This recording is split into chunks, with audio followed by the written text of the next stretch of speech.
എല്ലാ കൂട്ടുകാർക്കും എൻ്റെ ഒരു പുതിയ വീഡിയോയിലേക്ക് സ്വാഗതം. ഞാനിന്ന് കൊപ്പക്കായ കൊണ്ട് അല്ലെങ്കിൽ പപ്പായ എന്നൊക്കെ പറയും കേട്ടോ ചില സ്ഥലത്ത്. അതുകൊണ്ട് മസാലത്തോരൻ ഉണ്ടാക്കാൻ പോവുകയാണ് കേട്ടോ. പപ്പായ മസാലത്തോരൻ അതൊരു വെറൈറ്റി ആയിട്ട് ഉണ്ടാക്കണതാണ് കേട്ടോ. സാധാരണ തോരൻ വയ്ക്കണ പോലെയല്ല, കുറച്ച് വ്യത്യാസത്തിൽ അത്രയേ ഉള്ളൂ. അപ്പോൾ ഞാൻ ഒരു പപ്പായ എടുത്തു വെച്ചിട്ടുണ്ട്, അതിൻ്റെ പകുതി എടുക്കണുള്ളൂ കേട്ടോ.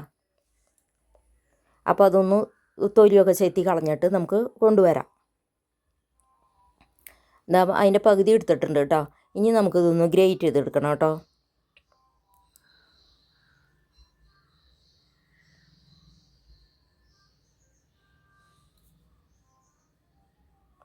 ഇങ്ങനെ ചെയ്തെടുക്കുമ്പോൾ കനം കുറഞ്ഞ് കിട്ടും നമുക്ക്.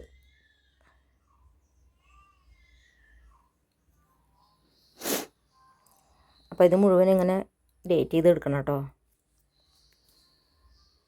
ചില ആൾക്കാർക്ക് പപ്പായ കറി വെച്ചാലോ അല്ലെങ്കിൽ സാധാരണ പോലെ തോരൻ വെച്ചാലോ ഒന്നും ഇഷ്ടാവില്ല, കുട്ടികൾക്കായാലും.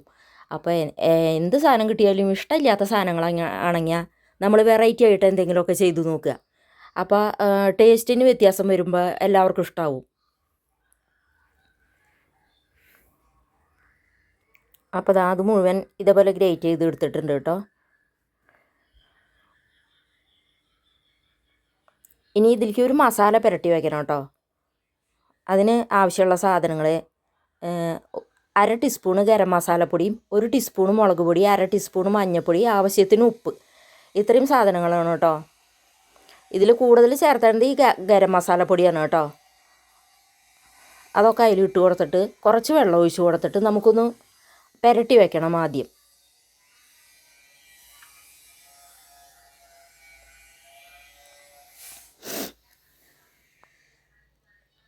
നന്നായി മിക്സ് ചെയ്തൊന്ന് എല്ലായിടത്തേക്കും മസാലയൊക്കെ പിടിക്കാനായിട്ട് നന്നായിട്ടൊന്ന് മിക്സ് ചെയ്യണം കേട്ടോ.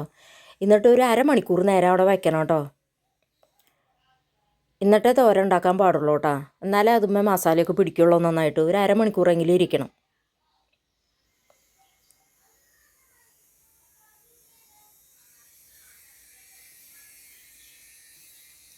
ഇനി നമുക്കിത് ഉണ്ടാക്കാനായിട്ട് ഒരു പാൻ ഗ്യാസുമ്മ വയ്ക്കാം കേട്ടോ.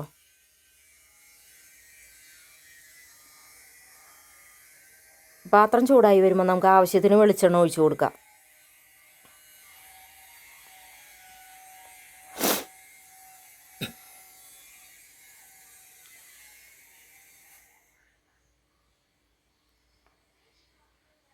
വെളിച്ചെണ്ണ ചൂടായി വരുമ്പോൾ ഇതിലേക്ക് നമ്മൾ ചുവന്നുള്ളി, വെളുത്തുള്ളി, പിന്നെ പച്ചമുളകാണ് കേട്ടോ. കനം കുറച്ച് നീളത്തിൽ അരിഞ്ഞ് വെച്ചേക്കണതാ, അത് അതിലിട്ട് കൊടുക്കാം. വെളുത്തുള്ളി ടേസ്റ്റ് കിട്ടാൻ നല്ലതാണ് കേട്ടോ. എന്ത് തോരൻ വയ്ക്കായാലും ഉപ്പേരി വയ്ക്കായാലും വെളുത്തുള്ളി കൂടുതൽ കൂട്ടി കഴിഞ്ഞാൽ നല്ല ടേസ്റ്റ് ഉണ്ടാവും. പിന്നെ ചുവന്നുള്ളി, പിന്നെ കുറച്ച് പച്ചമുളകാണ് കേട്ടോ ഇട്ടേണേ എരിവിന്.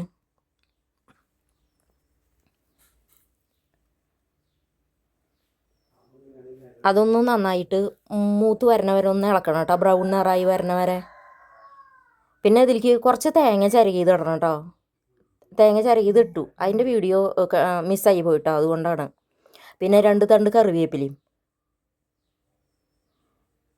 ഇനി ഈ തേങ്ങ ഒന്ന് ബ്രൗൺ നിറായി വരണ വരെ നമുക്കൊന്ന് ഇളക്കി കൊണ്ട് നിൽക്കണം കേട്ടോ.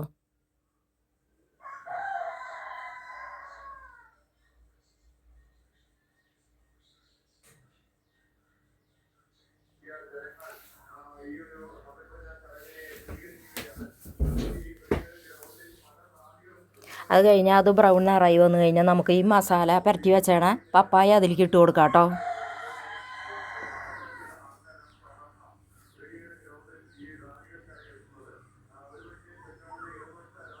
ഇനി നന്നായി ഒന്ന് ഇളക്കി മിക്സ് ചെയ്തിട്ട് നമുക്ക് ഒരു 5 മിനിറ്റ് നേരം ഒന്ന് അടച്ചു വെക്കണം കേട്ടോ. പപ്പായ വേവാനായിട്ട് കുറച്ച് വെള്ളം ഒഴിച്ച് കൊടുക്കാം കേട്ടോ.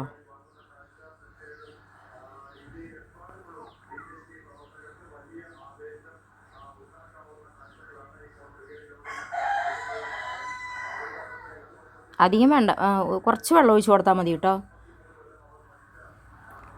പെട്ടെന്ന് വെന്ത് കിട്ടും. എന്താ വെച്ചാൽ കനം കുറച്ച് അരിഞ്ഞെടുത്തേക്കണതാണല്ലോ പപ്പായ, അപ്പോൾ പെട്ടെന്ന് വേവും. ഇനി അതൊന്ന് ഇളക്കി നന്നായി മിക്സ് ചെയ്തിട്ട് നമുക്ക് ഒരു 5 മിനിറ്റ് നേരം ഒന്ന് അടച്ചു വയ്ക്കാം.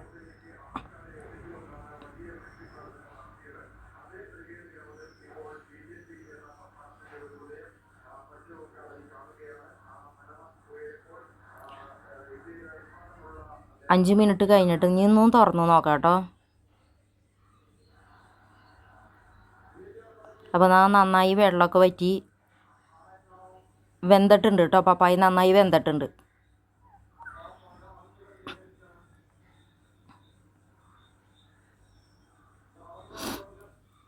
ഇനി നമുക്ക് ഗ്യാസ് ഓഫാക്കി വെക്കാം കേട്ടോ. നന്നായി വെള്ളം വറ്റി നന്നായി ഡ്രൈ ആയിട്ടുണ്ട്.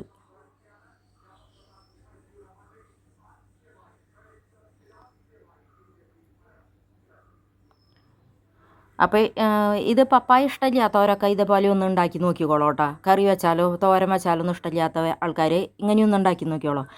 അപ്പോൾ പപ്പായ മസാലത്തോരൻ റെഡിയായി. സൂപ്പർ ടേസ്റ്റ് ആയിരുന്നു കേട്ടോ.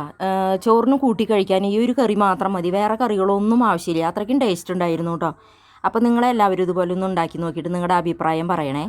അപ്പോൾ ഇഷ്ടപ്പെട്ടാൽ ലൈക്ക് ചെയ്യാനും ഷെയർ ചെയ്യാനും സബ്സ്ക്രൈബ് ചെയ്യാനും മറക്കല്ലേ. അടുത്ത നല്ലൊരു വീഡിയോ ആയിട്ട് ഞാൻ പിന്നെ വരാം കേട്ടോ.